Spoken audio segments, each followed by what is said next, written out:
my go this week on this week's show. Nigel and I have a nice chat in the Gaming Roundup.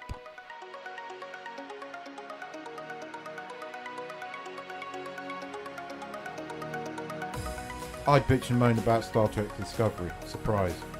Fucking time crystals.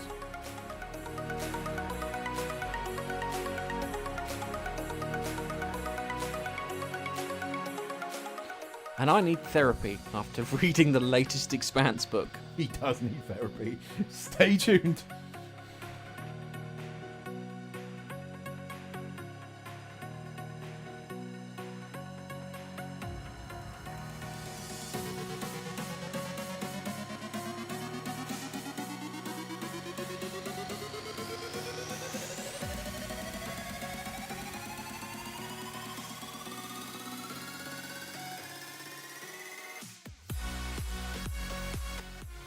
Hello, ladies and gentlemen, boys and girls, gamers, geezers, geeks, and Nigels alike.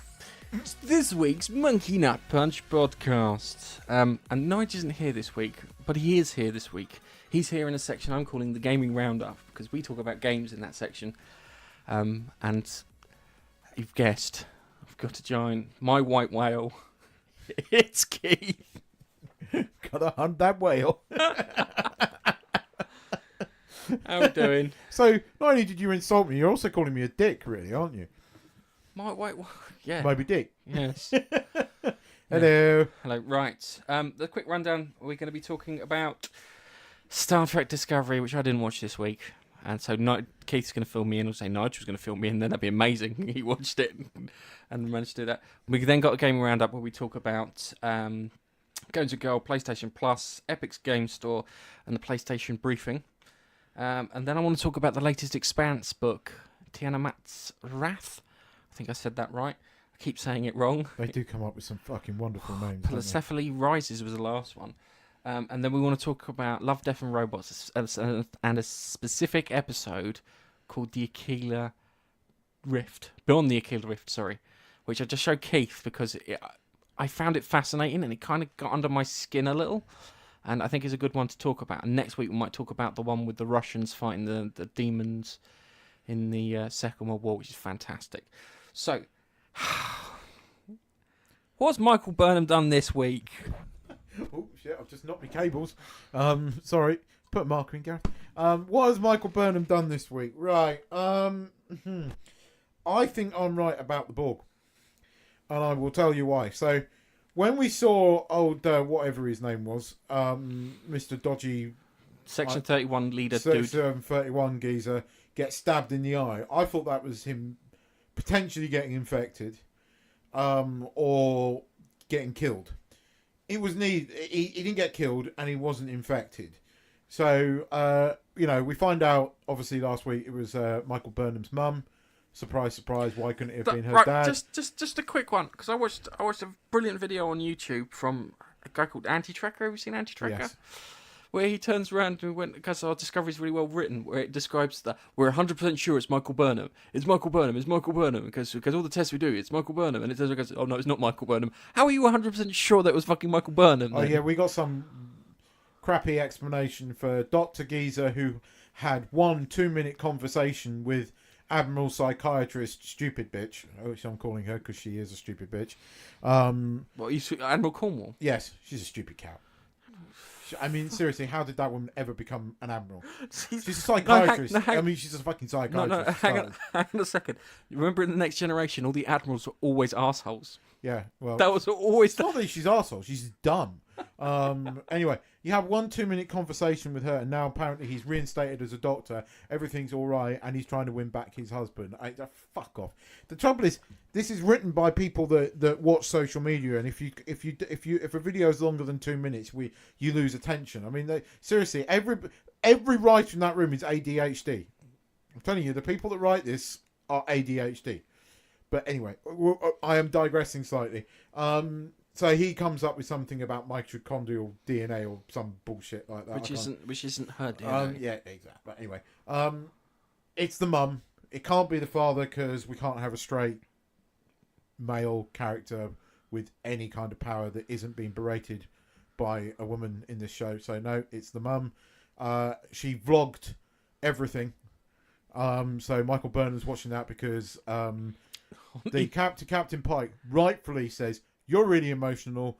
We've got a really important thing. Everybody's about to die. Don't give a flying fuck. It's your mum. The state of the universe is literally at this. So you're not going to go and talk to your mum." She throws a little bit of a hissy fit. And anyway, it's bullshit. The important thing is we cut to Mr. Section 31 being held in the chair, very much alive with a bloody eye. Now, if you get a needle through your eye like that, I think it's going to be a bit more fucked up because that needle went into the brain, man. But anyway, he has a conversation with the hologram, which we've learned is Control, and then this sinister-looking fucking Star Wars style fucking drone thing appears behind him and injects something into him. Cut to a scene in his blood vessels and little tiny nanites with green lights start flowing into him, and then it cuts back to him and his blood cells all glow, sort of go black, very much like Star Trek First Contact. And the next thing we know, he's infected with Control, and apparently Control is still very much in power in 950 years, and that's who Michael Burnham's mum has been fighting. I think it's all out of bollocks. It looks very much like the Borg. It stinks of the Borg. When he gets infected, it looks like the Borg. So either they are not being very original, which they are very much guilty of, or it's the Borg. And everything else, it's just... I don't even remember much of this week's episode because it was so crap. And the fact I still can't get over time crystals. Time crystals really piss me off because it shows such a lack of even half-arsed writing. This is just fully shit writing. There's no other way of describing it. It's just bad. It's so bad. It's like I have to watch this every week because it's Car Crash. It's so bad. You get that desire to watch it. You know what I mean? Yeah. But I am getting to the point where I don't know if I can watch it anymore because it's so bad. It's I hate this political bullshit where you can't.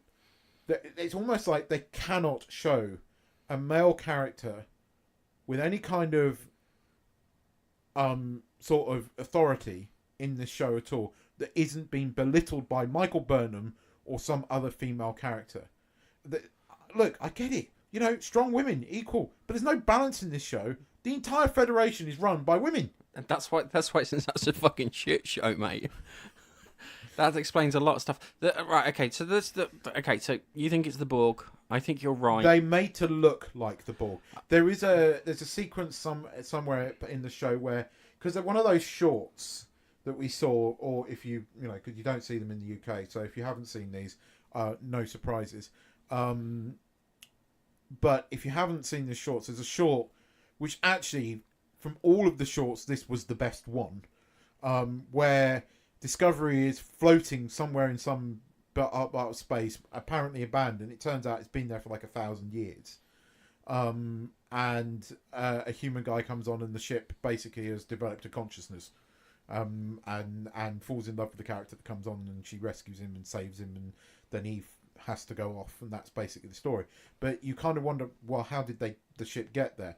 There's a hint in this that the season 3 is going to have quite a substantial time jump, i.e.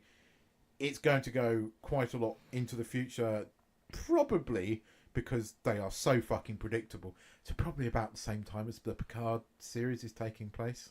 What, so Burnham can belittle him? Yes. So Burnham can tell Captain Picard what to do, like she tells Captain Pike what to do. And if that happens, I'm not watching it. And as it turns out, you might not be able to watch it in the UK because Netflix told CBS to fuck off and they're not showing the Picard series. So at the moment, there is no word on how the Picard series is even going to be shown in the UK. But there are heavy rumours going around that there's been a bit of a shake-up at CBS and that Alex Kurtzman is all but out and only there in name. Oh dear. Well, that's not necessarily a bad thing, but there's another writer that's equally as shit who's still apparently involved with the Picard series. But seriously, I am getting to the point where I'm going to give up. I mean, you know me. It takes a lot for me to give up watching something. I've kind of all but given up on the Arrow, especially now I found out Felicity's leaving at the end of season 7, which sucks. So don't really care about Arrow. Flash is... I've got nothing decent to watch. Fucking hurry up and release the Expanse season 4, would you? Because at least then I can watch some decent TV. It's so bad. It's so obvious what they're doing.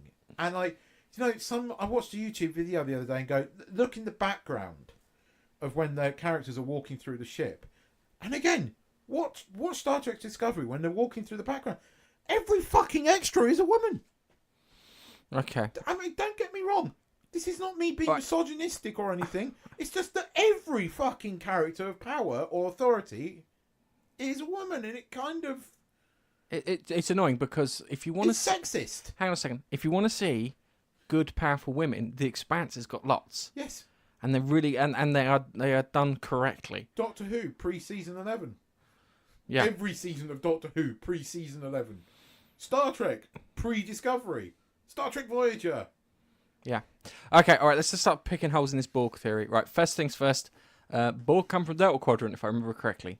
Well, yes, but then, they didn't have holodecks or replicators in the time of Kirk, and yet Discovery has both. They certainly didn't have some bullshit mycelium network crap, because, stole that. Yeah, and Control. Why have we never even heard of Control in any other series if it's still around in 950 years' time?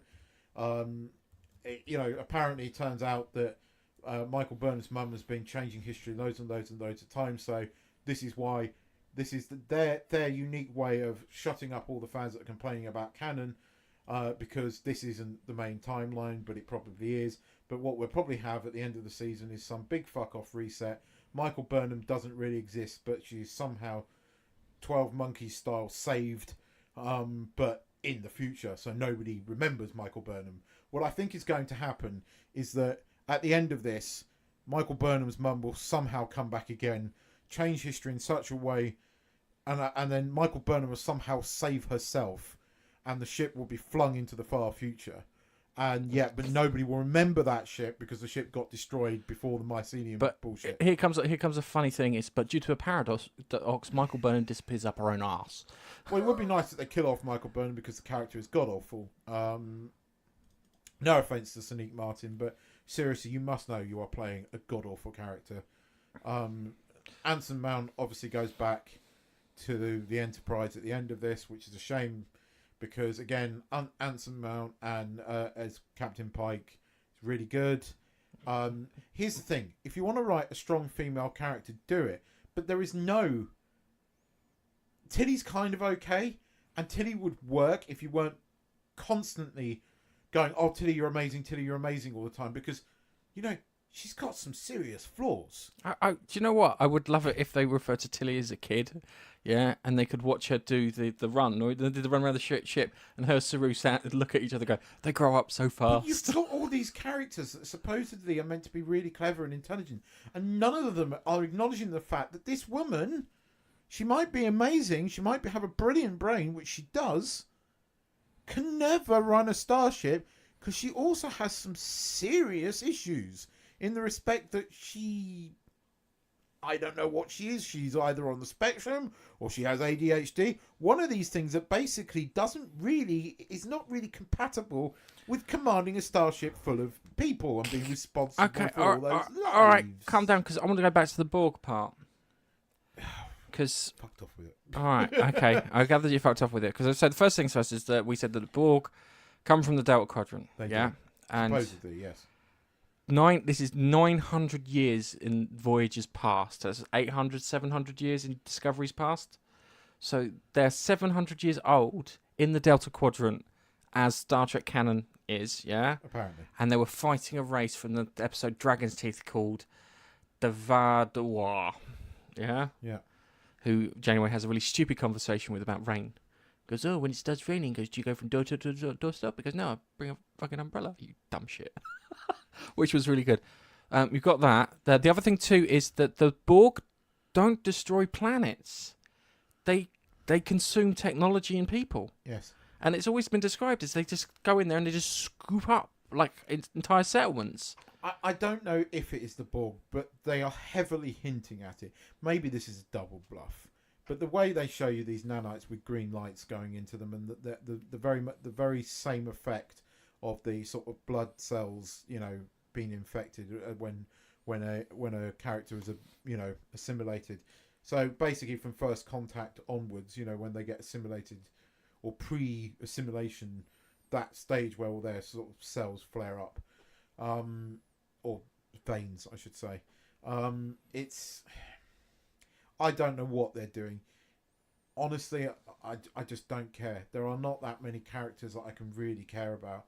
We were meant to care about that robot woman from one fucking episode, and it didn't work. No, because because we don't know any of the bridge crew at all. Ash Tyler is it's Clem just a knob. It's Clem Fandango, and it's Clem Fandango. Can you hear me, please?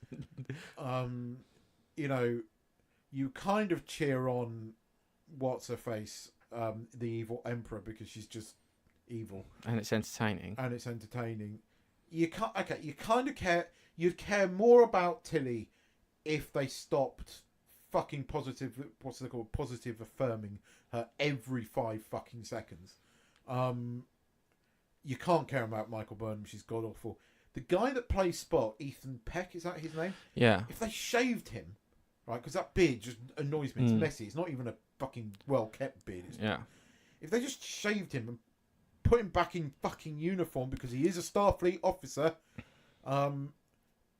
they've not explained why he's walking around in Vulcan clothes. He's back on the ship, so he should be in uniform like everybody else. And the real Spock would be in uniform. But this guy is actually quite good at Spock. You can tell he would be able to play a Spock, and you would buy it.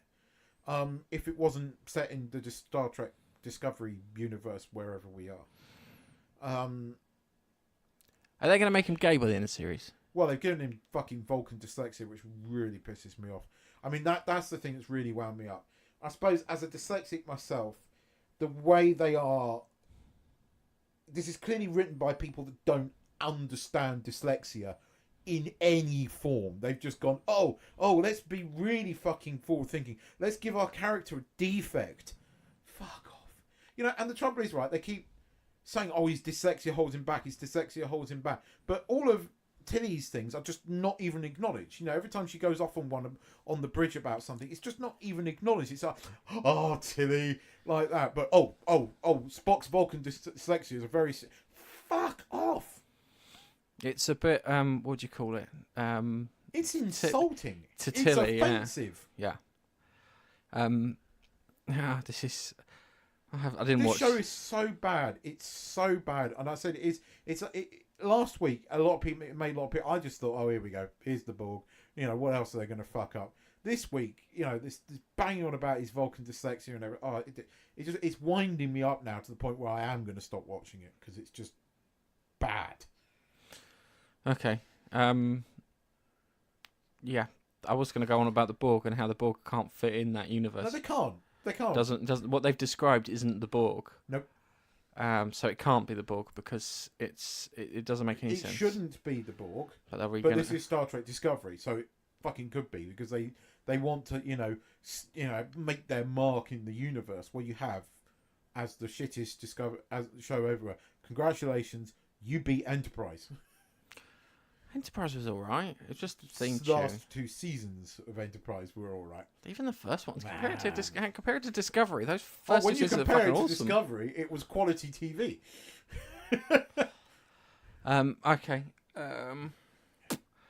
Yeah, I think you've gone off about that. I think that your spleen is properly vented, shall we say? My vein on in the top of my head is throbbing.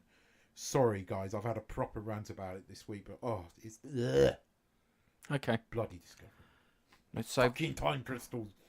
It's over to me and Nigel to go over the gaming roundup.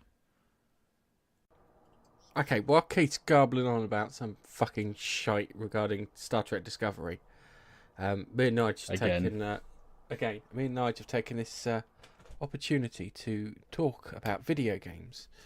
and we want to talk about games with gold and PlayStation Plus for this week. We have two different opinions on the games, so we're going to discuss, like civilized adults, why we think certain things are good and bad. Okay, Yeah. so because I've got both games with gold and PlayStation Plus. Yes, you do. Well, at least until July, because I bought like a cheap job lot on like a CD Keys site. So I think I bought like 6 months for £8. Tight bastard. Yeah. I recommend you shop around for that when you get those. I'm going to shop around for my PlayStation one too. So we're going to be talking about the games, and for the month of April, we've got games with gold, and we have Technomancer, Outcast, both on the Xbox One. Then we have Battlefront 2 on the original Xbox, and Ghost Recon 2 for the Xbox 360. Now, Battlefront 2, it's a good game. Not a great game, good game. Advanced Warfare 2, Ghost Recon 2, it's a good game too. But this is where we'll start disagreeing. You hold off on the disagreements, all right? And then we've got Technomancer and Outcast, the Second Contact. Now, I don't rate those games much as games with gold, but Nigel has a different opinion. So, Nigel, your turn to disagree. No, I can only disagree based on what I'm reading, because I have not played these. I have never heard of the Technomancer, and I have never heard of Outcast, or Outcast Second Contact, whatever that might be. But from the blurb that they put out, describing the games, it sounds up my street, because the Outcast, for example, is an action-adventure game. Yeah. I like those, but you're saying that it's potentially a bit shit.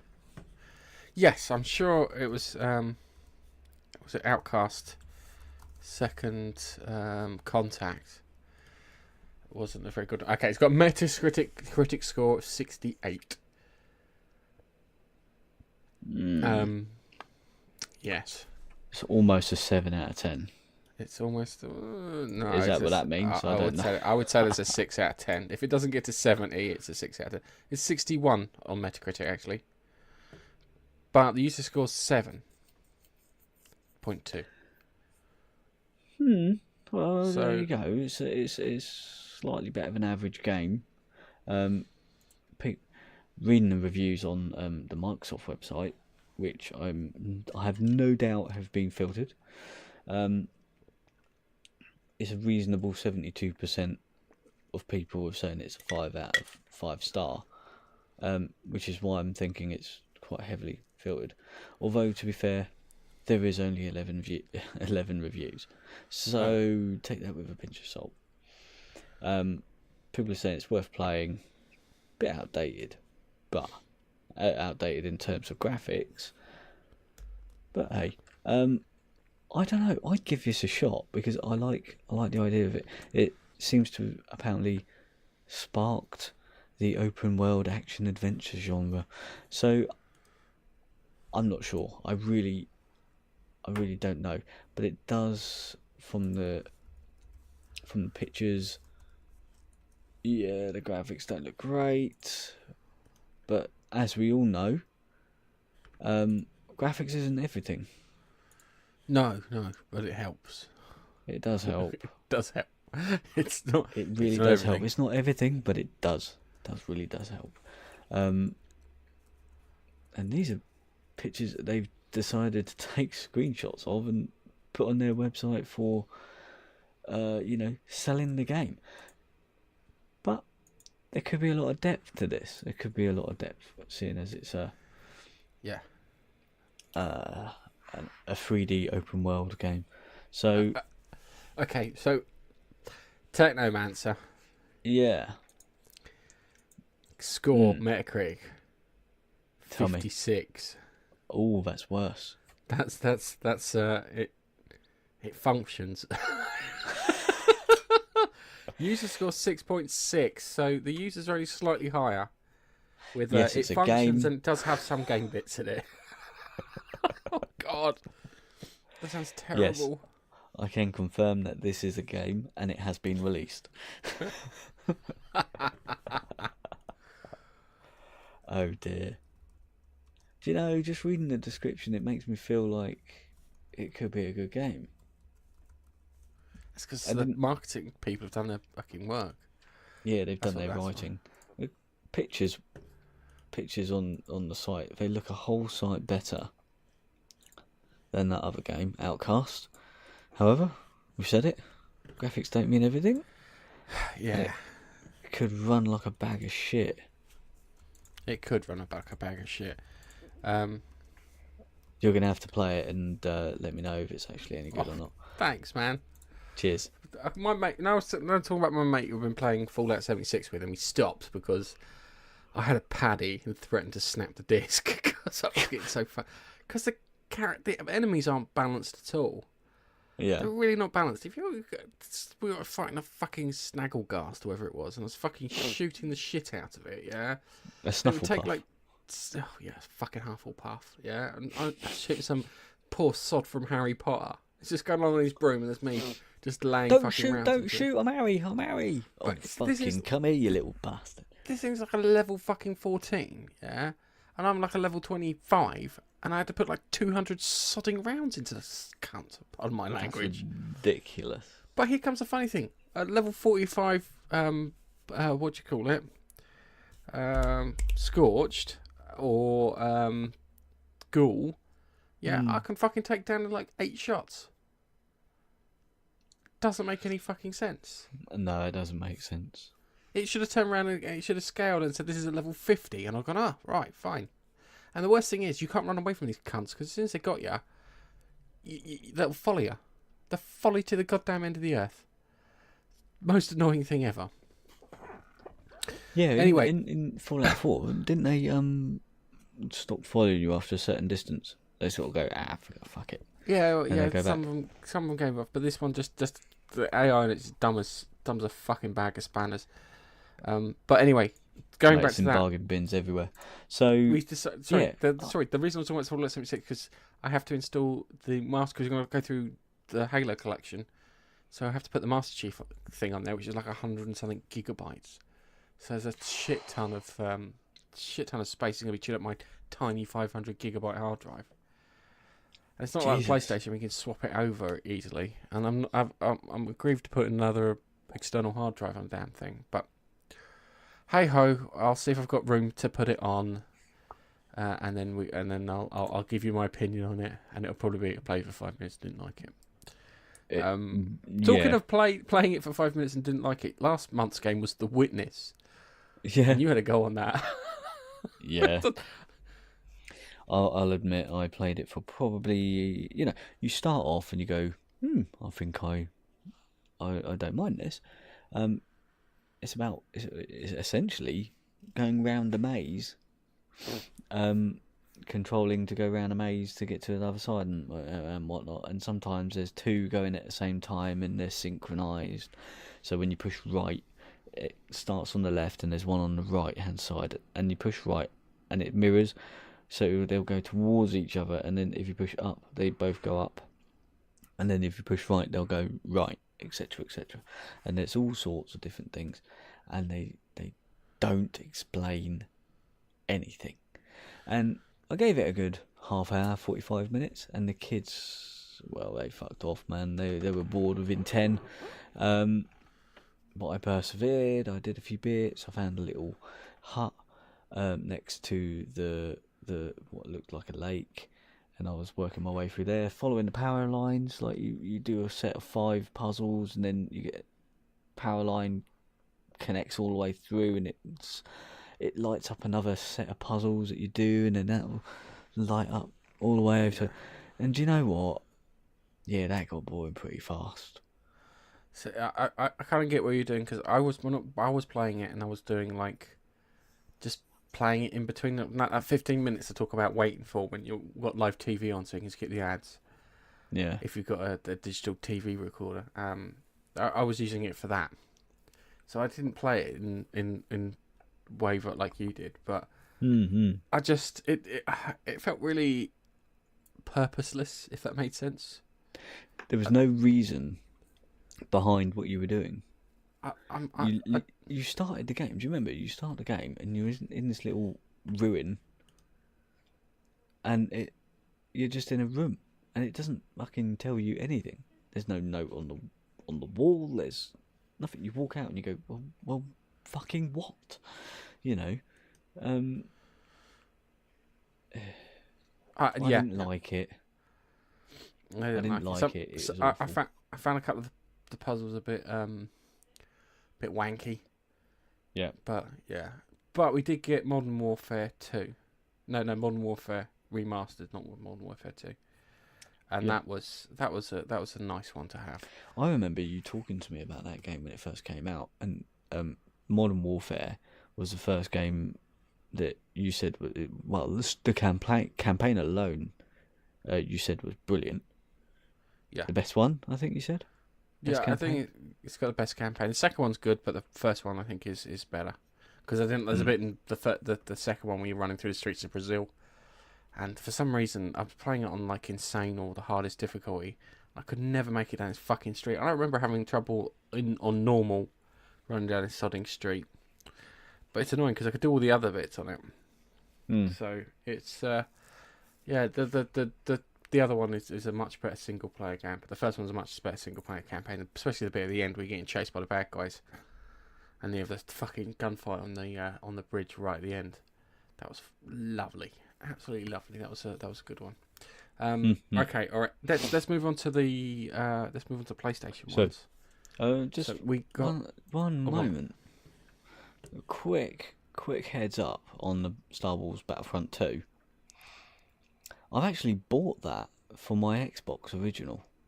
Oh dear. And we have had a quick go. And this is the game that was meant to be used as a base for the current Battlefront games that came out from EA. Oh, I've seen what those games look like in comparison to what we got, and then that's not a fucking base. The base is Battlefield. Battlefield's the base, not. Well, yeah, it's made by DICE, isn't it? But the idea is to build on Star Wars Battlefront 2 from the Xbox original. I haven't played it too much. I wish I'd played it a little bit more now, so I can give you a little bit of an idea. But it is essentially what Battlefront is at the moment. So you can play that, and it looks like you can play that offline as well. Oh, with cool. 4 players. Oh, I'd love to. I'll definitely give that one a go. Give it a shot. Why not? Out of all of the ones it's not free. I've paid for it already. Yeah, you paid for it. I was tight in the way I paid for it. Ghost Recon, I might give another shoot. Yeah. What was that? Ghost Recon 2. Never played a Ghost Recon, to be honest. Yeah.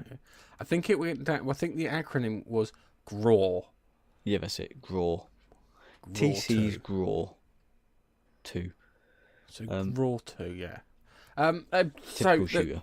Let's move on to the PlayStation ones now, because we've got Conan, not Conan O'Brien. Yeah, Conan. This gets that's a 6.8, or sorry, 68, okay. And user score of 65. So the critics thought more of it than the gamers, which is always a little worrying. It is, isn't it? It is over a 5, so it does mean that it is functional. Sounds like the first one on the the first one we spoke about, Outcast on the Microsoft side of things. I was thinking this might be the one that me and you get together on, because you can play that multiplayer, I think. And yeah. Oh yes, I remember. Hang on a second.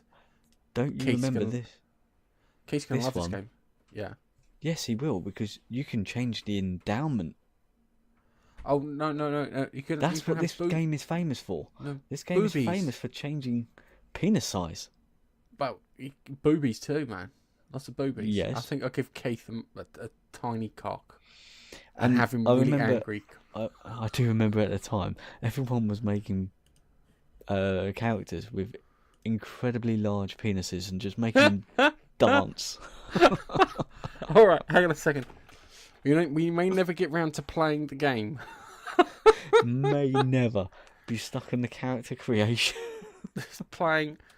How can I get this guy's dong to touch the floor? So we're trying to adjust to keep his dong the same height, but adjust his height so he's tiny, so he's actually a tripod.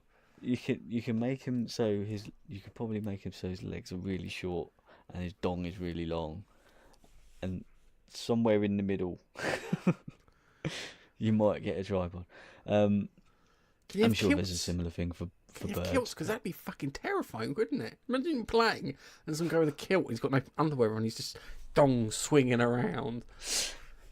Club you to death with it. He's got a broadsword in one hand and his dong in the other.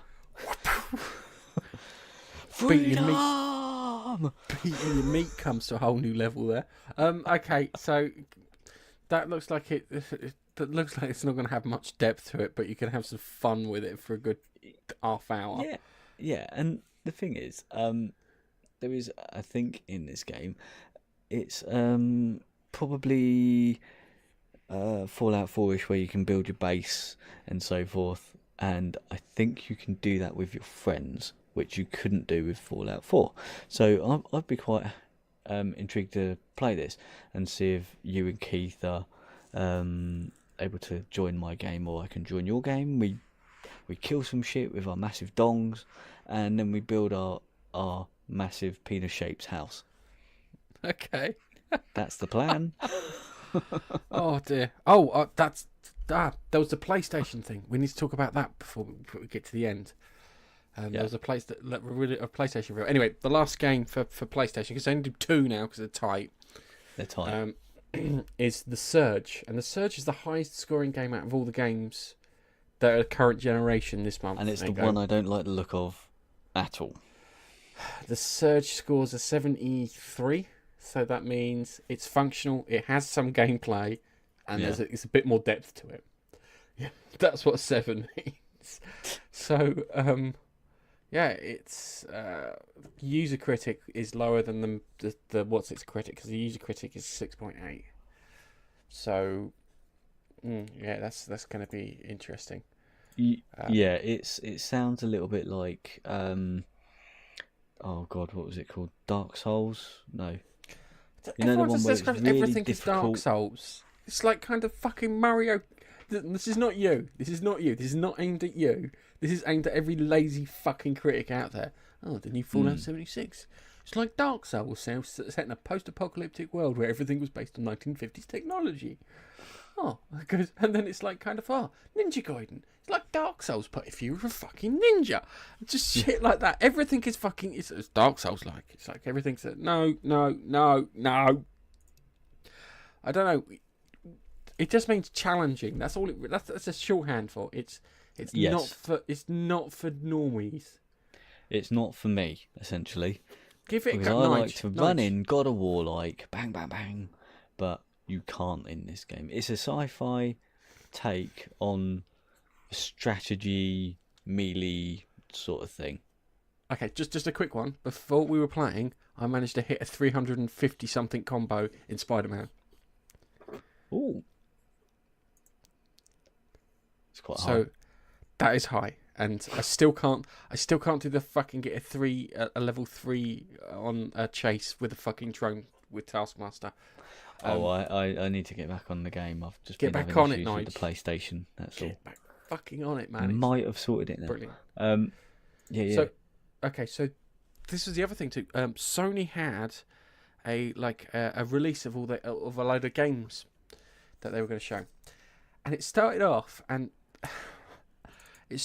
with the cruelest fucking trick in the book, yeah, because they showed. No, I haven't got a link, Nigel. Sorry, man.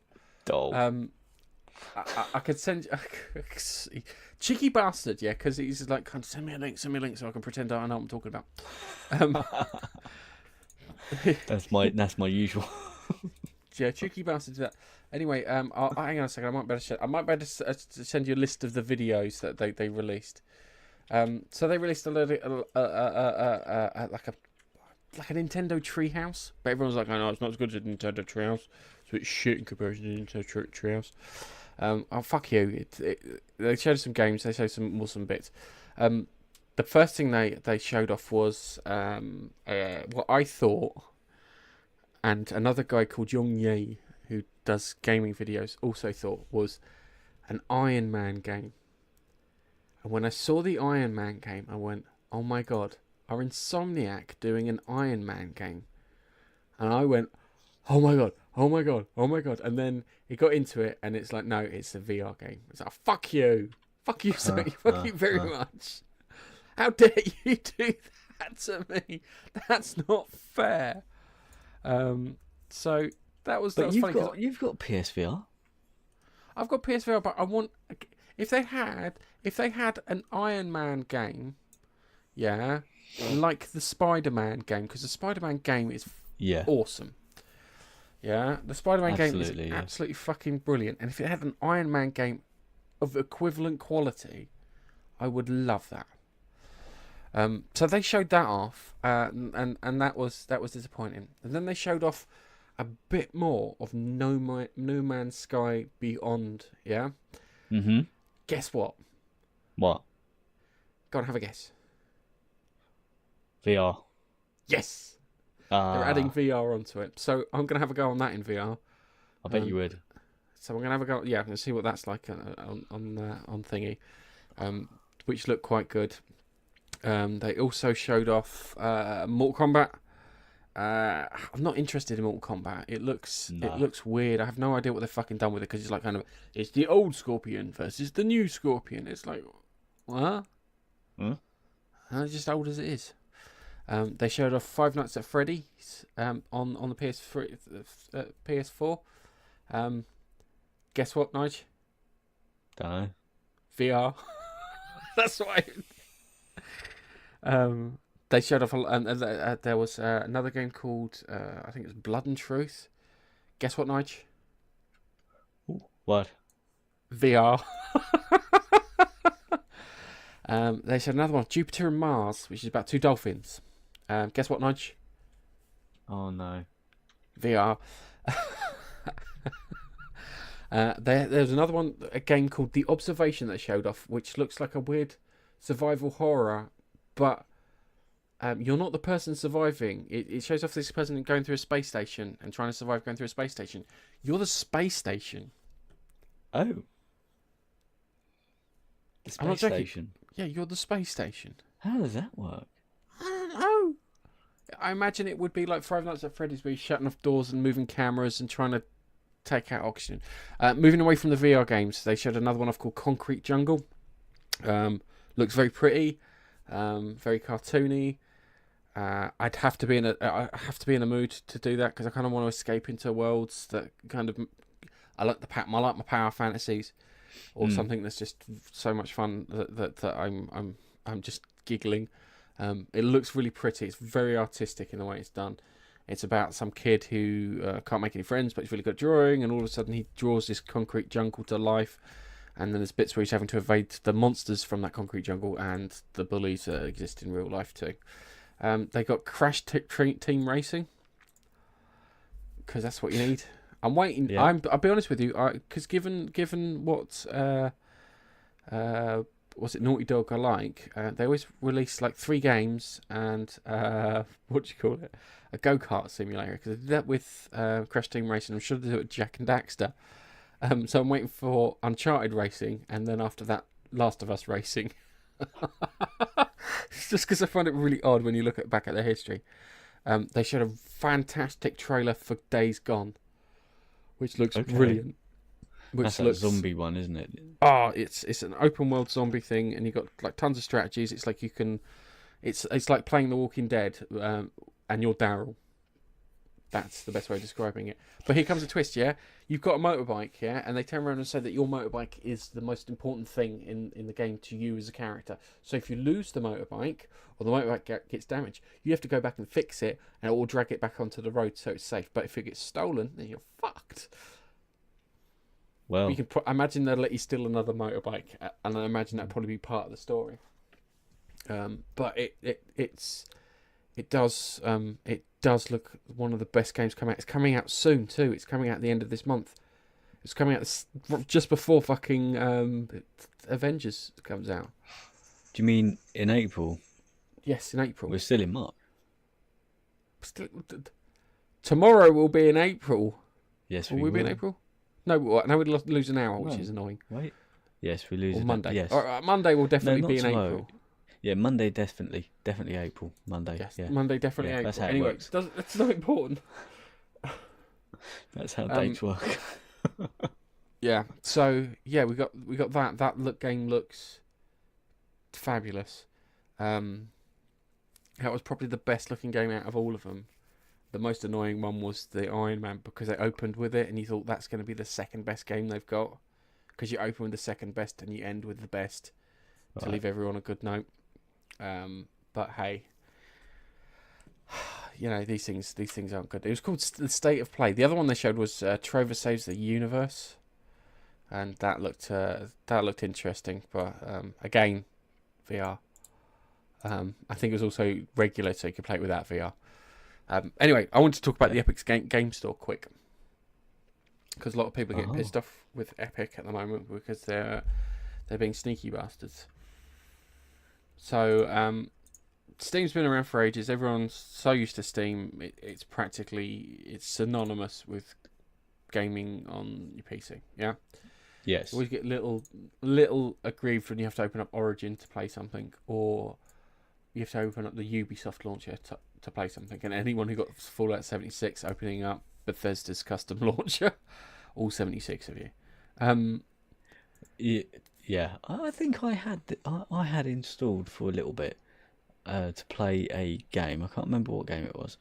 The Epic launcher. I did have it installed. Nothing special, just a launcher.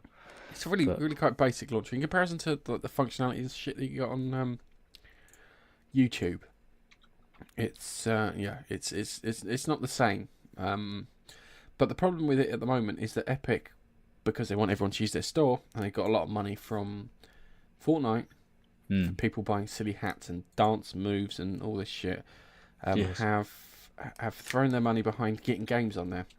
Now there was a game called was it out? Oh, what was the one from the guys from Obsidian? Outer Worlds? Is it the Outer Worlds? Oh god, I can't. It's the Outer Worlds. I'm sure it's the Outer Worlds. Anyway, the Outer Worlds was supposed to come to Steam. It actually advertised with the Steam logo on it. There goes a helicopter past my window, ruining my audio. Thanks, guys.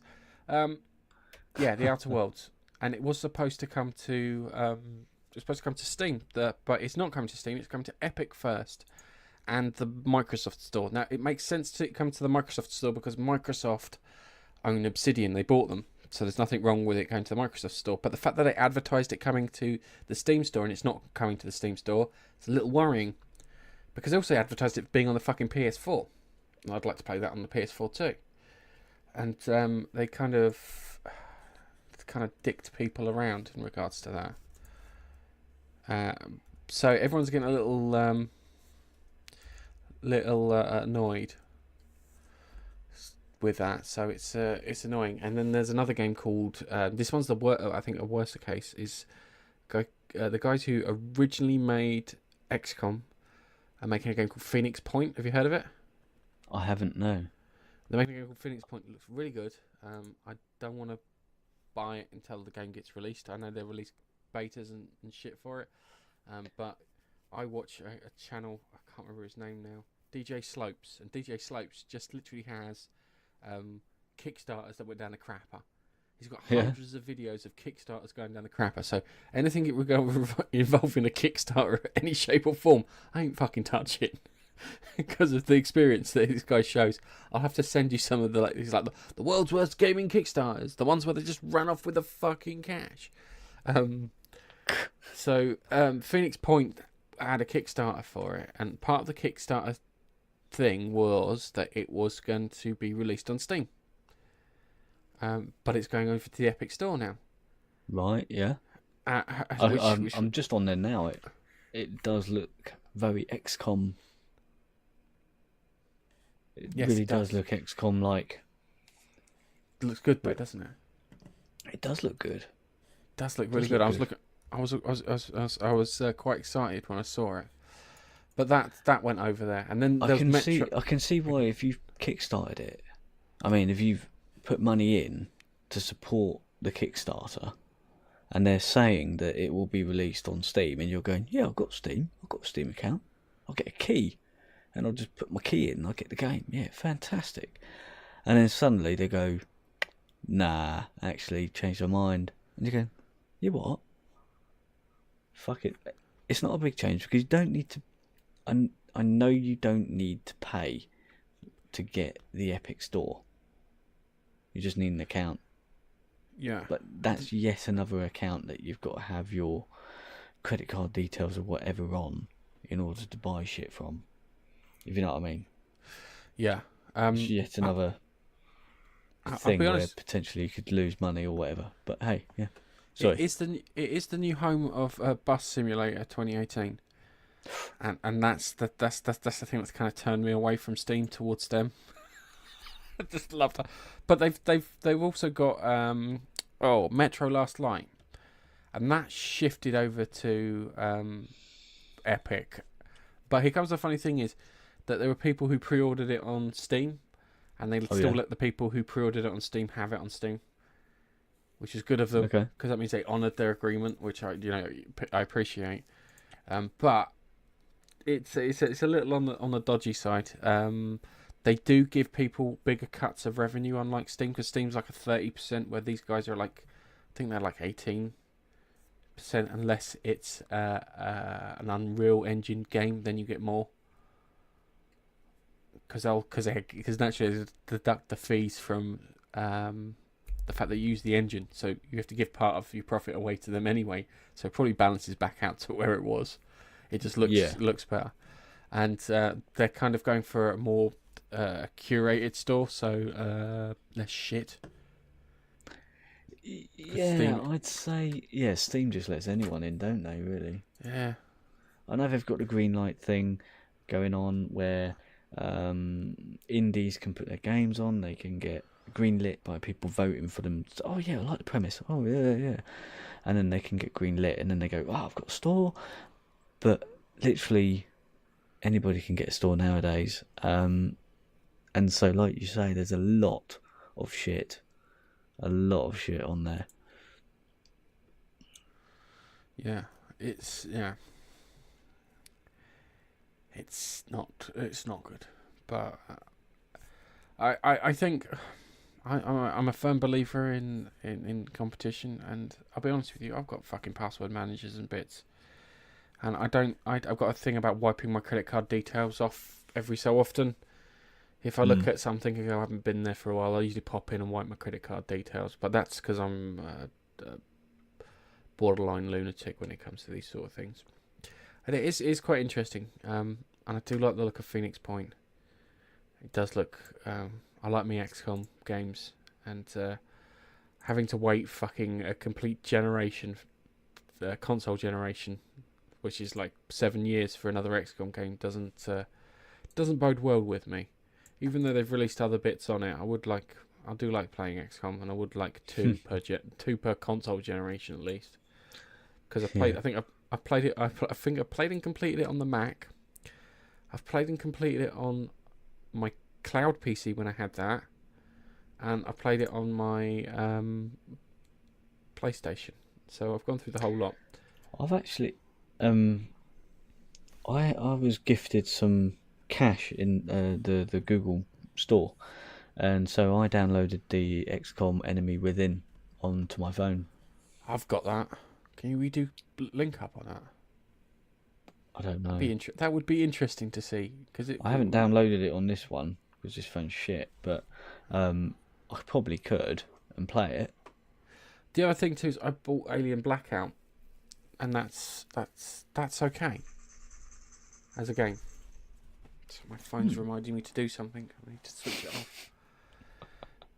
I thought it would stop after one, but clearly not. Let's just see. Yeah. Okay, good. But yeah, that's our little gaming roundup that we had there. Yeah, impromptu. Do you want to? Is there anything else you want to add? Because I kind of ran roughshod over you just so we could hit a time marker, which we failed miserably at. we have hit the time marker and exceeded time marker. But it's cool. Yes. Oh, Unreal Tournament, that was the one I downloaded. The Epic. Yes. Because it's them. They made it. Unreal Tournament. And they sort of re-released it. And so I was... when they first released that, it was before Fortnite came out. Yeah, they had that. So, yeah, I was playing that for a bit. And then I stopped playing, so I deleted it. But, you know... I would log into your account every so often and just take the free games. I don't know what free games they've got at the moment. You're not going to want next month's free game. Do you know what next month's free game is? What's that? It's The Witness. Fucking hell. I've got Subnautica. Super Meat Boy. Oxen or Oxygen or something along those lines. So this is one thing about the thingy. I can't. This is the one poor thing about it. There isn't where I can't find my library of games. That's actually really annoying. So I can't sit there and tell you what games I've been gently pinching since the beginning of the year. Yeah. Probably Oh, I don't know. Yes. Okay. Oh, sorry. I got Subnautica, Super Meat Boy, Jack in the Box Party Pack, whatever the fuck that is, Axiom Verge, which is like a Metroid game, Slime Rancher, and Oxen Free General Audience, whatever the fuck that is. So every month I've just been in there just pinching games because I'm gonna wind up. I'll probably wind up getting Phoenix Point when it comes out, if it ever comes out. Or it's going to wind up on fucking DJ Slope's Kickstarters that failed list. Yeah, so that's good. Anyway, as I said, we've got to wrap this up because time constraints. Yeah, it was worth discussing. Very good. I enjoyed that. All right, so it's back to the studio.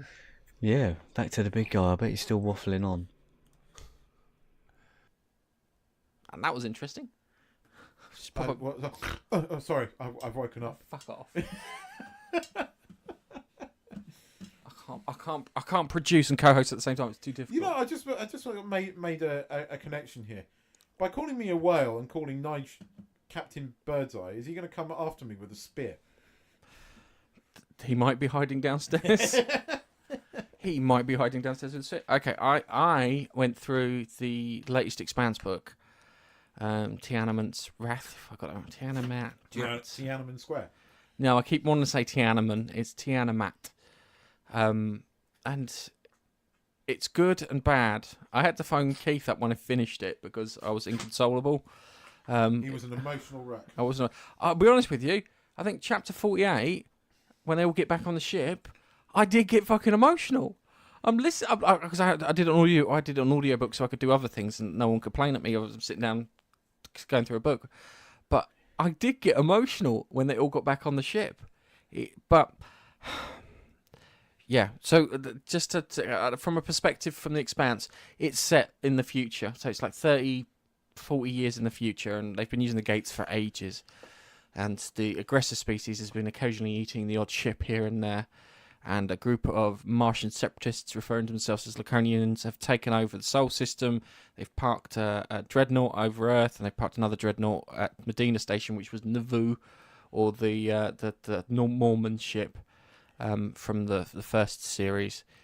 And they've got their own gate, and they've got a shipbuilding yard but there. Earth's been pretty much wiped out by the Laconians, hasn't it? No, Earth hasn't been wiped out by the Laconians. They destroyed Palace Station, which was one of the rocks. And they suffered for it because in the previous book, Persephone Rises, they destroyed Palace Station, and as they fire this big kind of gravitational beam thing that they've got, which runs on antimatter, the aggressor species fire something into the Sol system. Now, the proto-molecule aliens were all networked together, so if you attacked one, you could switch them all off, and it would switch everyone off everywhere. But because we're humans, as one of the characters, Elvie, describes it, we're a bit more basic than they are, so we can switch ourselves back on with a bit more ease. But everyone across the entire Sol system lost about 20 minutes as this attack went on, which shows that these aliens are fucking scary. So it starts off, James Holden's been caught by the Laconians, and he's being held on the Laconian homeworld under the control of Winston Duarte, and he's spending time kind of wandering around. Amos has disappeared. He's gone off on some secret mission, and no one can find out where the fuck he's got. All we know, he's got a pocket nuke in his backpack, and is ready to use it. And then you've got Naomi, who's been hiding out, sending out messages, and Bobby and Alex have been attacking the Laconians every opportunity they get. And the book then kind of goes through it, and you've got Bobby's and then Alex's story, how they take out the dreadnought that surrounds Earth by finding some antimatter on the shipment, because they figure out the ships don't have fusion drives like they do on all the other ships. They have antimatter drives, because the Laconians have a protocol shipbuilding yard, which they made these dreadnoughts at, and they make the antimatter for the thing, so it's like a weak point.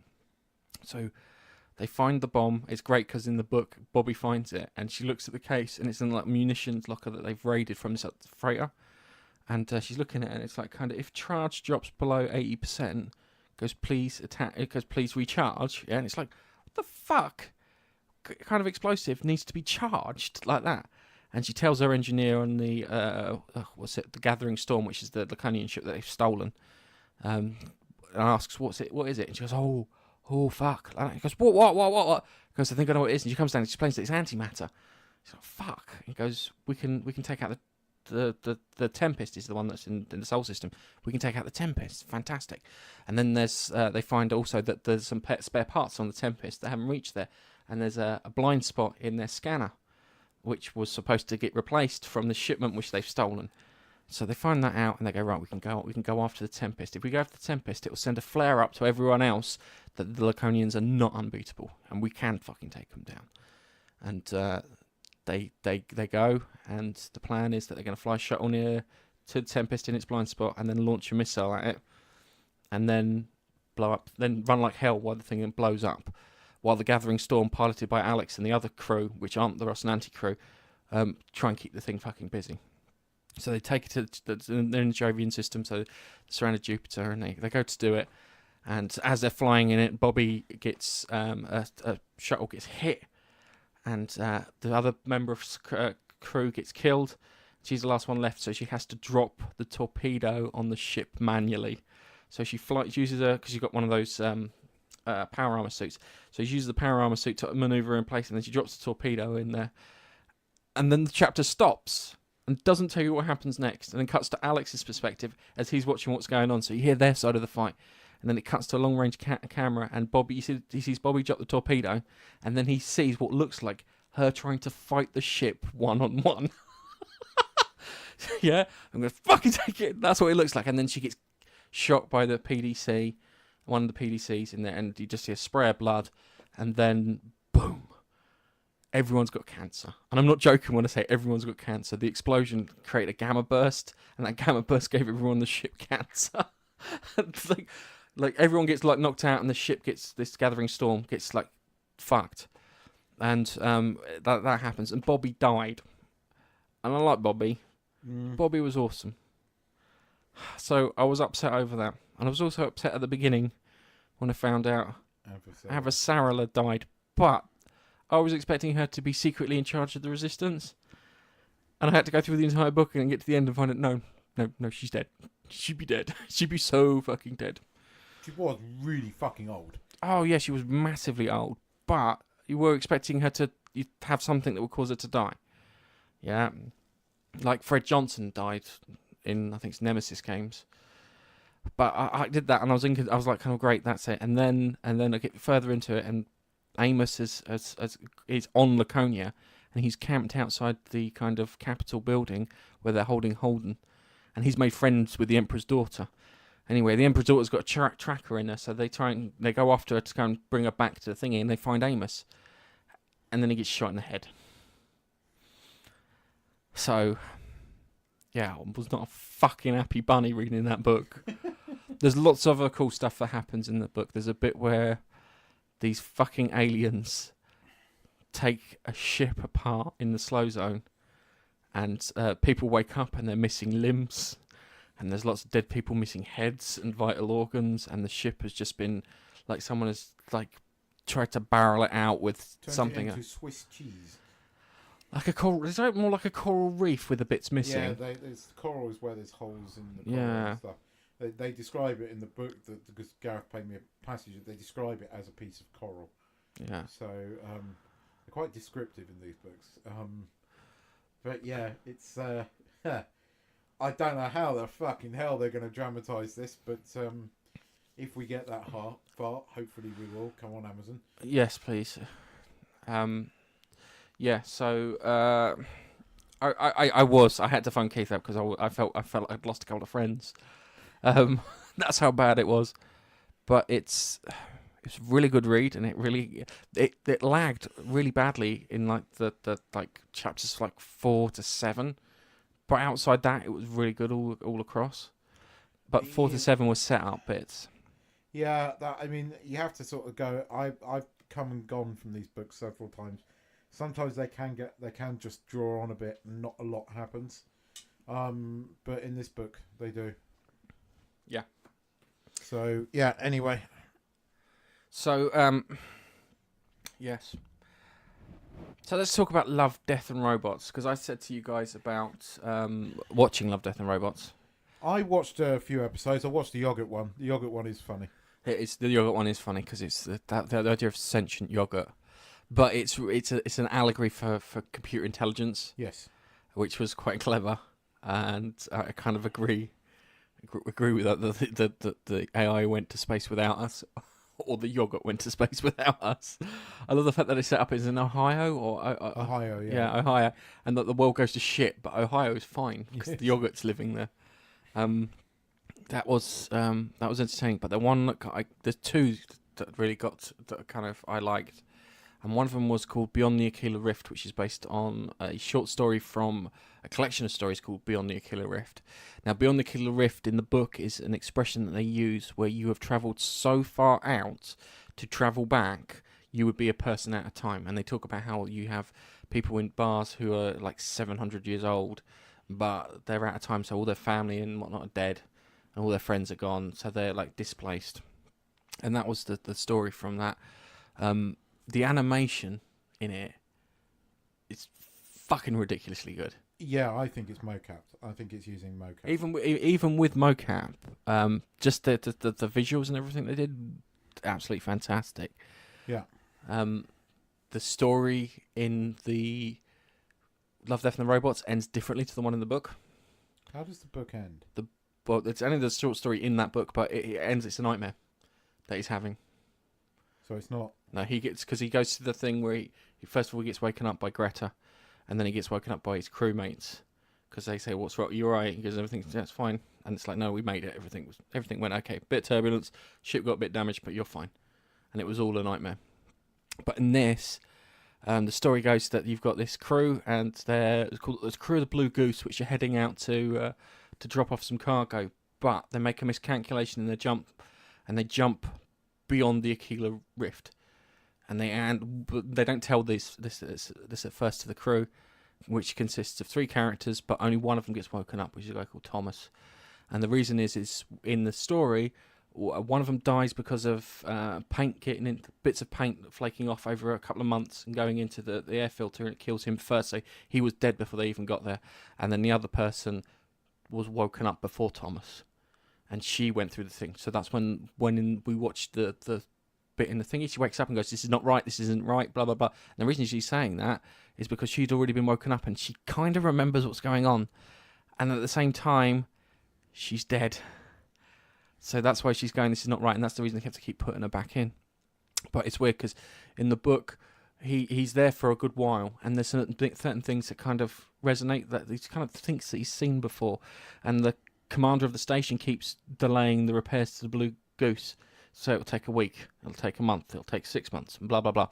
And after a period of time, he winds up sleeping with Greta, and this then kicks off in the book. This kicks a set of events off because the alien that had caught the Blue Goose, which you see, and it's fucking horrific, yeah, and it's like a spider in a big spider's web. The alien said to him, the only time I would tell you what was going on is if you'd given up on your past, and you've been here long enough to give up on your past. And I knew that when you slept with me, And then he gets angry with her and then asks her to show what's going on. And then she then reveals the form. Now, in the book, it's not as... it doesn't look like the thing's fucking eating him, shall we say. Yeah, it does indeed. It kind of gives you the impression that he's been snacking on him while he's been there. And it's just been kind of fucking with his head. It's a bit weird because she says she wants to save you or rescue you, but then when it cuts to what supposedly is reality, it looks like the ship's caught in a spider's web, and then it's a spider that comes out, effectively. Yeah. And then he's all very emaciated and thin and looking very old. Yes. Like this has been going on for quite a while, and yeah, he's almost been fed upon. Yeah, I know, and it's really weird because in the book he's not being fed upon because, as I said, it's a nightmare. Yeah. But in this one, they kind of done the you're being eaten alive slowly, and she looks like she's eating the rest of the crew. Yeah. Despite the stories that she said, and I think she's been feeding on lots of things that have been accidentally getting thrown her way or its way. But it really, it was one of those ones I watched. It actually got under my skin. There's not many things that actually get under my skin. Is that because of the porn bit beforehand? No. Then you're like, no, I fancy a spider. No, it's the bit where the thing comes out of the shadows. Yeah. And it looks like a woman, and then it moves just a bit further, and then you see it's this weird. Well, that was alien very spider. cleverly done. Yeah. Oh, that was done really well. Yeah. No, it was. But I thought it was really good. The tales that I've seen so far, I really enjoyed. There's some really good twists. The second episode, 3 Robots, I think it's called. Yes. Oh, God, yes. It's very funny at first. Mm. Then it takes a quite sinister... There's a serious, darker tone. It's sinister all the way through because it's 3 robots walking through the apocalypse, effectively. The apocalypse has happened. Everybody's dead. There's skulls and everything. Yet these 3 robots are really quite cranky and funny. It's weird because they're on holiday viewing what's just the remains of a civilization. Yeah, and not quite, and interpreting it wrongly. And they find this cat. And you're like, hang on, how is the cat? Because the first thing you said, like, hang on, the cat's alive. How is the fucking cat alive? Hang on a second. I love the thing that they do with the big robot where he's like kind of it's making a noise because I think it's counting down like an explosion because keep stroking it before it explodes. It's quite comical, but I remember when I first saw the cat, it's like, how is the cat alive? But then I'm kind of, on purpose, distracted by the comedy edge to it. So you're distracted almost immediately by it. And then the twist at the end is the cat suddenly starts talking, and it went, basically, I'm paraphrasing. Hang on. No, because what you do is they were having a conversation about how the world ends because they see a nuclear bomb and they turn around and goes, they thought they were going to wipe each other out with weapons of mass destruction. Turns around, they poisoned the skies and this, that and the other.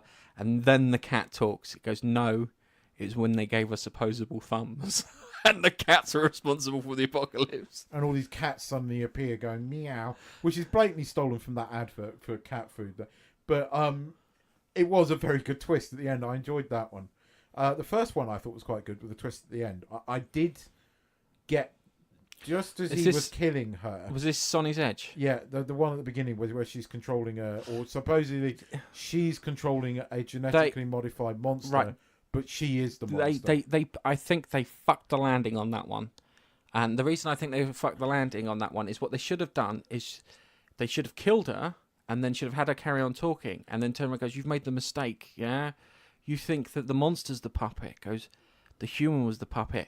I'm the monster. And then tear them to fucking shreds. That would have been, I quite like the twist. I thought her being in the monster. It made sense, but it was just the way it was played. I think that's a slightly subjective thing. That didn't bother me. I thought that was quite a good twist. But I do see your point of view. I quite liked that one. The yogurt one to me is the amusing one so far. I haven't seen the huge one. That was a good one. The one that you showed me, that was interesting because it makes you think. The animation in some of these is incredible. It reminds me of the Animatrix. Yes, it does remind me of the Animatrix, especially with some of the other ones because they've got some animated ones in there. Oh, I love the Animatrix. I've seen all of them. There's some bad ones in there, but I love the Animatrix. That was before they brought out all the films. So the Animatrix was a really good companion to the Matrix. Those last 2 Matrix films, yeah. But the Animatrix, I think, is a true successor to the Matrix, or prequel, or kind of both. Yeah, it reminds me a bit of that. It is good. I can only take it in small doses because they're all very dark. Yeah, there's some are dark. The yogurt one's the only one I think I watched that wasn't dark. Yeah. The bit did have the bit where the world's gone to mix, and there's like a tramp trying to eat a baby, which is probably the darkest bit in there. But it was done in such like comedy kind of things. You didn't take it right, and the people weren't people shaped; they were like egg shaped. The one with the Russians. Well, I have to get you to watch the one with the Russians, where a guy summons some fucking things from hell, and they have to hold them in place before the Russian bombers get there and flatten them. That was done really well. And the animation on that is ridiculous. The animation in some of these is incredible. Even the one with the cats with the opposable thumbs. The animation in that's pretty fucking incredible as well. I mean, yes, I like the fact it's different studios making these stories. It's a collection of different studios. So, like the first and the second one are completely different studios. The yogurt one is again a different one. I didn't catch the studio on the one that we just watched, but I think they're made all around the world and then collected together. Yeah, which I quite like. Yeah, it's good. Again, can only take it in small doses. It's been a problem recently with Netflix releasing certain things. The OA season 2 it's not like the first season. Again, it gets really fucking weird in episode 4. Yeah.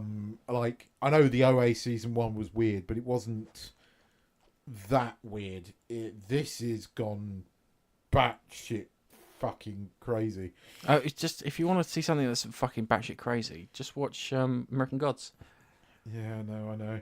The trouble is, American Gods has had so much bad publicity, and the fact that it's taken them this long to get season 2 together, and you know so much has gone wrong behind.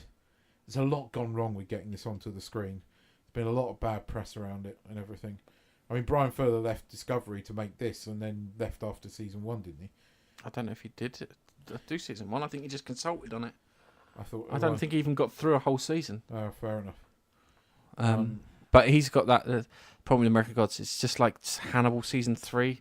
It's got a touch of bollocks about it. Touch of bollocks. It could be the story could be simplified so people could understand it just a bit better. And it's like, and I know people don't want to dumb it down, but the book wasn't even as wanky as this in places. Yeah. I need some decent TV again, and I haven't got anything at the moment, and I'm really getting downhearted by it. There's nothing that's really given, like, there's nothing I can binge on or anything like that at the moment. And yeah, come on Amazon, release Expanse season 4. Oh, I'm really looking forward to that one. It's going to be weird because it's going to be mostly planet side. You're going to be stuck in one system, and you're going to be on one planet, and it's going to be what's happening above and below.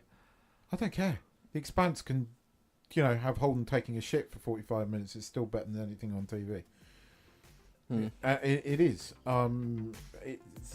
Well, I say that tonight. Line of Duty. Okay, this is really not pop culture-y, but BBC, 9 o'clock on a Sunday. Line of Duty season 5. Can't fucking wait. Okay, so I think it's time we wrap this bastard up and put a bar on it. Yeah. So it's goodbye from me. It's goodbye from me, and it's goodbye from Captain Birdseye, who's currently hunting his whale. Yes. So you're safe in this room, but the moment you come out... That's because we told him it was over there. So, goodbye. Bye-bye.